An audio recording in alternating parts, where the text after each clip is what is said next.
Friend, good morning. কেমন আছো তোমরা সবাই? আশা করি তোমরা সবাই খুব ভালো আছো। তো আমিও খুব ভালো আছি। আর ডেলি ব্লগার ইন্ডিয়ান চ্যানেলে তোমাদের সবাইকে স্বাগত জানাই। তো কেমন আছো তোমরা সবাই অবশ্যই কমেন্টে জানিও। আমি তো খুব ভালো আছি। আর আজকে হলো বুধবার, আর এখন বাজে সকাল 11:30। আর এখন থেকে তোমাদের সাথে নিয়ে আজকে ব্লগটা শুরু করছি। আই হোপ আজকে ব্লগটা তোমাদের ভালো লাগবে। আর ভালো লাগলে অবশ্যই একটা লাইক করে দিও। আর নতুন বন্ধুরা, তোমরা প্রথমবার যারা আমার ভিডিওটা দেখছো, প্লিজ আমার চ্যানেলটা সাবস্ক্রাইব করে দিও। তোমরা জানো যে আমি বাড়ি চলে এসেছি, মানে আমার মায়ের কাছ থেকে আমি শ্বশুরবাড়িতে চলে এসেছি। তো সকালবেলা অনেক কাজকর্ম ছিল, সেগুলো খাওয়ালাম, তারপরে আমি খেলাম। তো মা পিঠে পাঠিয়ে দিয়েছিল, তো কালকে আর খাইনি। তো এখন একটু পিঠে খাচ্ছি। এই যে পিঠে খাচ্ছি, মানে এই যে দুধে ভিজানো এই পিঠে, দুধ পিঠে না কি বলে, অনেকে ভিজানো পিঠে বলে, তো আমরা ভিজানো পিঠেটাই বলি। দুধ দিয়ে, নারকেল দিয়ে, মানে চিনি দিয়ে, সমস্ত কিছু দিয়ে এই পিঠেটাকে মানে ভিজায়। তো বেশ ভালোই লাগে খেতে পিঠেটা। তো এখন আমি পিঠে খাচ্ছি। আর আজকে হলো আমাদের বিবাহবার্ষিক, মানে আমাদের এই 4 বছর পূর্ণ হলো বিবাহবার্ষিক আজকে। তো সেরকম ভাবে কোনো প্ল্যান নেই, তো দেখা যাক বিকেলে যদি কোনো প্ল্যান হয় তো অবশ্যই তোমাদের জানাবো। তো তোমরা সবাই ব্লগটা দেখতে থাকো, অবশ্যই সবটা জানতে পারবে। তো সকাল থেকে উঠে মানে বুঝতেই পারছো এতদিন বাড়ি ছিলাম না, তো পরিস্থিতি কি হতে পারে। ঘর দৌড়ের তো সমস্ত কিছু পরিষ্কার পরিচ্ছন্ন করার একটা ব্যাপার থাকে, যে কারণে সকাল থেকে আমি তোমাদের সাথে কিছু শেয়ার করতে পারিনি। তো এখন ভাবলাম যে একটু বসে আছি যখন, মানে পিঠেটা খাচ্ছি, এটুকুনি সময় তোমাদের সাথে কিছুটা শেয়ার করা যাক।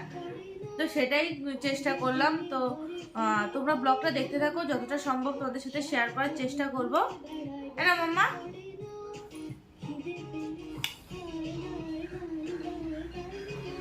ওই পিঠেটা আমার ভীষণ ভালো লাগে। তোমাদের কাঁদে কাঁদে ভালো লাগে অবশ্যই কিন্তু কমেন্টে জানিও। আর একটা কথা,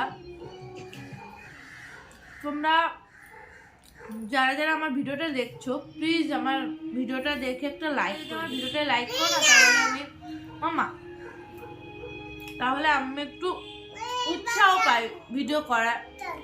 তো প্লিজ তোমরা যারা আমার ভিডিওটা দেখছো একটু লাইক করে দিও। আর তোমাদের যদি কোথাও মনে হয় আমি কোথাও ভুল করেছি বা কিছু ভুল মনে হচ্ছে তোমাদের, সেটাও কমেন্টে আমাকে জানাতে পারো। আর যদি ভালো লাগে তো সেটাও একটু কমেন্ট করে আমাকে জানাতে পারো, তাহলে আমার একটু ভালো লাগবে। আমি ভিডিওটা করছি, আমি নিজেও একটু উৎসাহিত হতে পারবো। তো প্লিজ, তো চলো ভিডিওটা তোমরা দেখতে থাকো। Hello friend, good evening, welcome back to my channel. তো সকাল থেকে আর সেভাবে ভিডিও করে ওঠা হয়নি, কারণ তোমরা জানোই যে আমি একটু ব্যস্তই ছিলাম। তো সেই কারণে আর ভিডিও করতে পারিনি। তারপরে মাম্মাকে স্নান করানো, ওকে খাওয়ানো, রান্নাবান্না করতে করতে অনেকটাই দেরি হয়ে গেছিলো। তো মাম্মাকে খাইয়ে ঘুম পাড়িয়ে দিয়ে তারপরে আমি আদার্স যে কাজগুলো ছিল আমার সেগুলোকে কমপ্লিট করলাম। তারপরে স্নান দান করে ঠাকুর পুজো দিয়ে খাওয়া দাওয়া করে উঠতে উঠতে অনেকটাই দেরি হয়ে গেছে। তারপর তোমাদের দাদাভাই আবার জিমে গেল। তো আমি খেয়ে দিয়ে একটু রেস্ট নিতে এসে এখন ভাবলাম তোমাদের সাথে একটু কথা বলি। তো এখন প্রায় বাজে 5টা মতো বাজে। তো এখন আমি মাম্মাকে নিয়ে বসে আছি, আর মাম্মা ঘুমের থেকে উঠেও গেছে। তো এই যে মাম্মা, মাম্মা পাখি তাকাও, এই যে তাকাও একটু। তো আজকে যেহেতু আমাদের অ্যানিভার্সারি, তো সেই কারণে কোনো স্পেশাল কিছু প্ল্যান করা হয়নি যদিও, তবুও বিকেলের দিকে ভাবছি একটু বেরোবো। কারণ এই দিনটা তো আমাদের কাছে যতই হোক স্পেশাল, অনেকটাই স্পেশাল। তো সেই কারণে নিজেদেরকেও তো একটু স্পেশাল ফিল করানো উচিত। তো সেই কারণে বিকেলের দিকে একটু বেরোবো। আর আজকে কোনো সেরকম প্ল্যান করা হয়নি, তার কারণ হলো প্রথমত চাইলেই করতে পারতাম, কিন্তু ইচ্ছা করেই করা হয়নি, কারণ তোমাদের দাদাভাইয়ের শরীরটা ভালো না। তো সেই কারণে কোনো স্পেশাল কিছু অ্যারেঞ্জমেন্টও করা হয়নি, কোনো রান্নাবান্না করা হয়নি সেরকম স্পেশাল। আসলে কি হয়েছে, ও আমাদের ওখানে, মানে আমার বাপের বাড়ি ওখানে গেলে যেহেতু ওয়েদারটা অন্যরকম আর এখানের ওয়েদারটা অন্যরকম, ওখানে একটু ঠান্ডাটা বেশি, তো সেই কারণে ওখানে গেলে ওর একটু শরীর খারাপই করে। তো ওখানে গিয়ে ওর একটু খাওয়া দাওয়ারও অনিয়ম হয়ে গেছিলো, সেই কারণে একটু গ্যাসও হয়ে গেছিলো। যেহেতু মানে ও টাইমলি খায়, জিমে যায়, তো ওটা টাইমলি খাওয়ার ব্যাপার থাকে। তো ওখানে গিয়ে একটু নিয়মটা একটু উল্টো হয়ে গেছে, যে কারণে একটু গ্যাসের প্রবলেম হয়ে গেছিলো, তারপরে ওর একটু ঠান্ডা লেগে গেছিলো, মানে শরীরটা প্রচণ্ডই খারাপ হয়ে গেছে। তো যেই কারণে আমি আর সেরকমভাবে কোনো কিছু প্ল্যান করিনি, তবে রিস্ক রান্নাও করিনি এই কারণ কোনো রিস্ক রান্নাবান্না করলে সেগুলো তো খাওয়া দাওয়া হবে, আবার শরীরটা খারাপ করবে।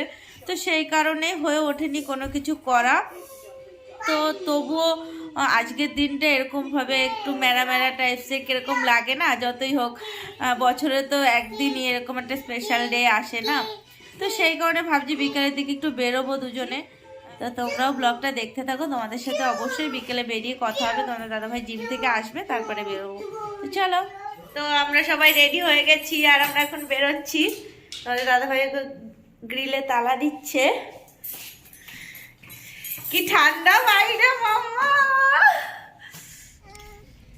এই যে মাম্মা তাকাও।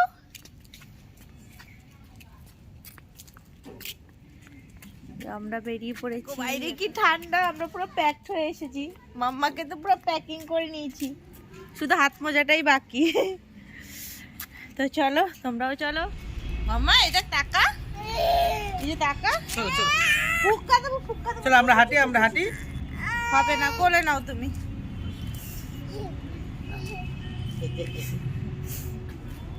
তো আমরা এখন যাচ্ছি ফুচকা খেতে। তো মাম্মা বদমাশি করছে, হাঁটবে না। মাম্মাকে কোলে নিয়ে নিয়েছে, আমরা যাচ্ছি। তো তোমরাও চলো, তোমাদেরও একটা দুটো ফুচকা দেবো। তো আমরা ফুচকার দোকানের সামনে চলে এসেছি, আর এখন আমরা দাঁড়িয়ে আছি যেহেতু একটু ভিড় আছে দোকানে। তো মাম্মাকে দুটো ফুচকা দিয়েছে, মাম্মা দাঁড়িয়ে দাঁড়িয়ে খাচ্ছে, আর আমরা দাঁড়িয়ে আছি কখন ফাঁকা হবে তারপরে আমরা খাবো। তো আমি জল ফুচকা খেয়েছিলাম, তোমাদের দাদাভাই আর খায়নি, ও শুধু স্পেশাল ফুচকাই খেয়েছে। মাম্মার ফুচকা খাওয়া হয়ে গেলে তোমাদের দাদাভাই মাম্মাকে একটা বিস্কিট কিনে দিয়েছিল, ডার্ক ফ্যান্টাসি। তো ওটাকেই মাম্মা বারবার খোলার চেষ্টা করছিল, কিন্তু ও তো আর খুলতে পারে না। তারপর ওর পাপার কাছে দিল খুলতে, তারপর ওর পাপা ওকে খুলে দিল, তারপরে বিস্কিট খেলো মাম্মা। তো তারপরে আমি মাম্মাকে নিয়ে দাঁড়িয়েছিলাম, তোমাদের দাদাভাই স্পেশাল ফুচকাটা নিল, তারপরে দাঁড়িয়ে দাঁড়িয়ে সবাই মিলে খেলাম, মানে মাম্মা একটু খেলো, আমি খেলাম, তোমাদের দাদাভাই খেলো। তারপরে আসলাম বিরিয়ানির দোকানে, একটা বিরিয়ানি নিলাম, যেহেতু তোমাদের দাদাভাই খাবে না, তো সেই কারণে একটাই বিরিয়ানি নিয়েছিলাম আমার জন্য। আর তারপরে ঢুকলাম কেকের দোকানে, তো এখান থেকে কেক নিলাম, তারপরে একটা ডেয়ারি মিল্ক সিল্ক নিলাম। তো তোমাদের দাদাভাই বলছিল আর কিছু নেবে কিনা, তো আমি বললাম না আর কিছু নেবো না, যেহেতু তুমি খাবে না, তো আমি একার কত কি খেতে পারি। তো সেই কারণে আর কিছু নেওয়া হয়নি, শুধু কেক নিয়েই বাড়ি চলে এসেছি আর একটা ডেয়ারি মিল্ক নিয়ে। তো বাড়ি এসে দেখো মাম্মা এখানে খেলা করছে ওই ডেয়ারি মিল্ক সিল্কটা মাম্মার হাতে। তো মাম্মা ওটাকে দেবেই না, অনেকবার আমি নেওয়ার চেষ্টা করেছি কিন্তু আমাকে দেবেই না। তো তারপরে ওটা নিয়েই ও খেলা করছিল। তারপরে আমরা তিনজনে মিলে কেক কাটলাম, কেক কাটার পরে ভাত ছিল যেহেতু দুপুরে, তো সেই ভাতটাই তোমাদের দাদাভাইকে গরম করে দিয়ে দিয়েছিলাম। আর আমি কেক খেয়েছিলাম, তোমাদের দাদাভাইও কেক খেয়েছিল, আর বিরিয়ানিটা আমিই খেয়েছি স্পেশালি। তো তারপরে আমরা তিনজনে মিলে একটু কেক কাটিং করলাম, মানে অ্যানিভার্সারিটা পালন করলাম। তো সেরকমভাবে কোনো প্ল্যান ছিল না, তবুও যতটুকু হয়েছে খুবই ভালো হয়েছে, খুবই ভালো কেটেছে দিনটা। কেকটা দেখতে ভীষণই সুন্দর ছিল, আর খেতেও সত্যি খুবই ভালো লেগেছিল। তো তোমাদের দাদাভাই বললো কেকটা খুবই ভালো খেতে। তো প্রত্যেকবার অ্যানিভার্সারিতে তোমাদের দাদাভাই আমাকে কিছু না কিছু গিফট করে, তো এবার আমাকে কোনো কিছুই গিফট করেনি। তো গিফট করেনি এটা ভুল কথা, ও আমাকে বলেছিল যে আমি কী নেব, তো আমি এখনও ডিসাইড করে উঠতে পারিনি যে কী নেব। তো আমাকে বললো ঠিক আছে তুমি ভেবে নাও তুমি কী নেবে, তারপরে আমাকে জানিও, তো তারপরে তোমাকে আমি গিফটটা দেবো। তো গিফটটা দিলে অবশ্যই তোমাদের সাথে শেয়ার করব, আর কি গিফট নিলাম সেটাও তোমাদের দেখাবো। তো চলো বন্ধুরা, তোমরাও ভিডিওটা দেখতে থাকো, ভিডিওটা আর বেশি বড় করব না। তো হে গাইস, এখন আমরা বিরিয়ানি খাচ্ছি, এই যে। তো রাত্রে বিরিয়ানিই খাবো, আসার সময় বিরিয়ানি নিয়ে এসেছিলাম। তো এখন বিরিয়ানি খাবো, তারপরে ঘুমিয়ে পড়বো। মাম্মাকে ভাত খাইয়ে দিয়েছি। তো আজকের মতো ভিডিওটা এখানেই শেষ করছি। ভিডিওটা কেমন লাগলো অবশ্যই জানিও, আর ভিডিওটা ভালো লাগলে অবশ্যই একটা লাইক করে দিও। আর নতুন বন্ধুরা তোমরা প্রথমবার যারা আমার ভিডিওটা দেখছো, প্লিজ আমার চ্যানেলটা সাবস্ক্রাইব করে চ্যানেলের পাশে থেকো। তো চলো আজকের মতো গুড নাইট, টাটা। মাম্মা একটু টাটা করে দাও, একটু টাটা করে দাও সবাইকে। টাটা করো আগে, টাটা করো। দুষ্টু করছো, টাটা করো।